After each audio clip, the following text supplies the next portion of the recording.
alaikum wa rahmatullahi ta'ala wa barakatuh. Mes frères et sœurs, nous continuons avec les ruses de Shaitan contre la majorité des profanes. Shaitan a trompé par ses ruses la majorité des profanes, de sorte qu'ils suivent leurs habitudes et coutumes, ce qui est l'une des plus grandes causes de leur perdition. Parmi ces coutumes figure l'imitation de leurs pères et leurs ancêtres selon les coutumes avec lesquelles ils ont grandi. C'est ainsi que l'on voit l'un d'eux vivre 50 ans en se conformant aux traditions de son père sans réfléchir s'il est sur la bonne voie ou dans l'erreur. Est inclus dans cette catégorie de l'imitation des juifs, des chrétiens et des gens de la période pré-islamique de leurs ancêtres. Les musulmans aussi suivent des habitudes dans leurs prières et actes d'adoration, de telle manière que l'on voit l'un d'eux accomplir la prière durant des années d'une façon jamais vue.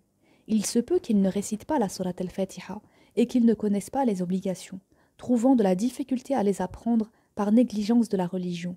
Or, s'il voulait voyager pour le commerce, il s'enquérerait avant son voyage de ce qu'il allait dépenser dans la contrée où il irait. Il arrive que l'on voit d'un d'eux accomplir l'inclinaison ou la prosternation avant l'imam, sans savoir qu'en s'inclinant avant lui, il viole un pilier, et qu'en se levant de l'inclinaison avant lui, il viole 2 piliers, ce qui invalide sa prière. J'ai vu certains prononcer les salutations finales en même temps que l'imam, mais sans avoir fini de prononcer complètement le tashahhud, qui est obligatoire. Ceci ne peut pas être couvert par l'imam et leur prière est alors annulée. Il arrive à certains d'entre eux de délaisser une prière prescrite et d'accomplir davantage de prières surérogatoires. Il se peut même qu'ils manquent de laver une partie d'un membre, comme le talon par exemple, ou qu'ils aient une bague dans la main coincée dans leur doigt et ils ne la tournent pas au moment de faire les ablutions, empêchant ainsi l'eau d'atteindre ce qu'il y a dessous, ce qui invalide leurs ablutions. Quant à leurs transactions, la majorité de leurs contrats sont non valables et ils ne reconnaissent pas les jugements religieux à leur sujet, comme ils vendent rarement une chose sans fraude et sans défaut. L'une de leurs habitudes est que l'un d'eux néglige ses prières durant le mois de Ramadan, rompt son jeûne avec des choses illicites et médisent des gens. Ils ont aussi coutume de se fier aux paroles des devins, des astrologues et des voyants. Ceci est très répandu parmi les gens en général et parmi les dignitaires en particulier, de sorte qu'il est devenu rare de voir l'un d'eux voyager, confectionner un vêtement ou se faire une ventouse sans qu'il ne consulte d'astrologue et agisse conformément à ses paroles. Il est rapporté dans les 2 sahih que le prophète, sallallahu alayhi wa sallam, fut interrogé au sujet des devins, et il répondit « Ils ne sont rien ». Les gens dirent « Ô messager d'Allah, mais ils font parfois des prévisions qui se réalisent vraiment ». Le messager d'Allah, sallallahu alayhi wa sallam, répondit « C'est une parole de vérité, dérobée par le djinn, qui la transmet ensuite à l'oreille de son allié, à la manière de la poule qui caquette, en y ajoutant 100 mensonges. » Rapporté par Al-Bukhari, 3210, 5762, 6213 et Muslim 2228. Il est rapporté dans le Sahih de Muslim que le prophète sallallahu alayhi wa sallam a dit « Celui qui se rend auprès d'un voyant pour le consulter et croit à ce qu'il dit verra sa prière refusée pendant 40 jours. » Rapporté par Muslim 2230. Abu Daoud rapporte, d'après la narration d'Abu Huraira, que le prophète sallallahu alayhi wa sallam a dit « Celui qui se rend auprès d'un devin et croit à ce qu'il dit a renié ce qui a été révélé à Muhammad sallallahu alayhi wa sallam. » Rapporté par Abu Daoud 3904, At-Tirmidhi 135, Ibn Majah 639 et Ahmad dans Al-Musnad 29. Al-Albani l'a jugé authentique dans Sahih al-Jami' 5942 et Takhrij al-Mishkat 4599.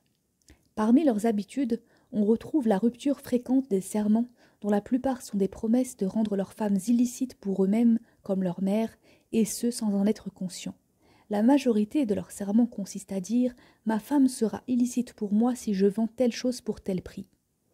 Ils ont aussi comme coutume le port des vêtements en soie et des bagues en or. Il arrive à certains d'entre eux de s'abstenir de porter des vêtements en soie, mais ils finissent par les porter pendant certaines occasions, comme le prêcheur le vendredi. L'une de leurs habitudes consiste à négliger le fait de blâmer le blâmable, de sorte que l'on voit son frère ou son proche boire du vin et porter des vêtements en soie, sans le blâmer pour cela, ni changer de comportement avec lui, bien au contraire, on le fréquente, tel un bien-aimé. L'une de leurs habitudes est de construire un banc devant les portes de leur maison, rétrécissant ainsi la voie publique. Il se peut que l'eau de pluie stagne en grande quantité devant leurs portes, ce qui les obligerait à l'évacuer, car s'ils ne le feraient pas, Ils auraient ainsi péché en ayant causé du tort aux musulmans. L'une de leurs habitudes est d'entrer au hammam sans pagne, et, même s'il arrive à certains d'entre eux d'en porter un, ils le jettent sur leurs cuisses de telle manière qu'ils laissent apparaître leur partie génitale. Ils s'abandonnent aussi aux masseurs, qui voient ainsi leur aura, la partie intime, et la touche de leurs mains, étant donné que la aura est la partie comprise entre le nombril et les genoux. De plus, ils regardent les parties intimes des gens, sans baisser leur regard, ni désapprouver cela. L'une de leurs habitudes est de ne pas s'acquitter des droits de leurs épouses. Il leur arrive de les obliger à abandonner leur dot, croyant qu'en faisant cela, ils se délivreront de leurs obligations envers elles. Il leur arrive même d'avoir un penchant pour l'une de leurs épouses au préjudice de l'autre. Ils se montrent ainsi inéquitables envers elles, insouciants de ce que cela peut bien impliquer. Abu Huraira radiallahu anhu rapporte que le prophète sallallahu alayhi wa sallam a dit « Celui qui a deux épouses et a un penchant pour l'une d'entre elles au préjudice de l'autre, viendra le jour de la résurrection traînant l'un de ses côtés tombant ou incliné. » Rapporté par Abu Daoud, 2133, At-Tirmidhi, 1141, Ibn Majah, 1969 et d'autres. Al-Albani l'a jugé authentique dans Sahih al-Jami' 6515 et dans Sahih al-Targhib, 1949. L'une de leurs habitudes est de déclarer leur faillite auprès d'un juge, pensant qu'en faisant cela, ils seront exemptés des obligations. Parmi leurs habitudes figure le fait d'être engagé afin de travailler toute la journée, mais de perdre beaucoup de temps en se montrant lent dans son travail, en paraissant ou en réparant les outils de travail. Ceci est en effet une trahison, à moins que cela se fasse raisonnablement selon les pratiques habituelles. Il arrive à la majorité d'entre eux de manquer les prières et de se justifier par le fait d'être engagés au service de leur employeur sans savoir que les horaires des prières n'entrent pas dans le contrat d'engagement. De plus, la plupart d'entre eux manquent énormément de sincérité dans leur travail. Figure aussi parmi leurs habitudes l'enterrement des morts dans des coffres. Or ceci est un acte détestable. Le linceul, par ailleurs, ne doit pas être excessif. Il doit plutôt être modéré. Ils enterrent aussi des vêtements avec le défunt. Or ceci est illicite, car c'est un gaspillage des biens, comme ils se lamentent sur les morts. Il est rapporté dans le Sahih de Muslim que le prophète, sallallahu alayhi wa sallam, a dit « Si celle qui se lamente ne se repent pas avant sa mort, elle sera ressuscitée le jour de la résurrection, portant un vêtement en goudron et une cuirasse de gale. » Rapporté par Muslim, 934. Ils ont également comme habitude le fait de se frapper et de déchirer leurs habits, notamment les femmes. Il est rapporté dans les deux sahih que le prophète, sallallahu alayhi wa sallam, a dit « N'est pas des nôtres, celui qui déchire ses vêtements, se frappe les joues et invoque en utilisant des invocations de l'époque anté-islamique. » Rapporté par Al-Bukhari, 1294 et Muslim, 103. Les invocations de l'époque anté-islamique, il s'agit là d'invoquer le malheur et la destruction sur soi-même. Il leur arrive de voir un affligé déchirer ses vêtements et ne le blâment pas pour cela, bien au contraire, ils blâment celui qui ne les déchire pas en disant que son malheur ne l'a pas affecté.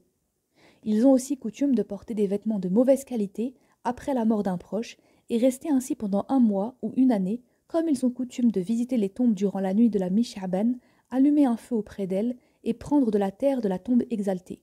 Tout ceci est interdit.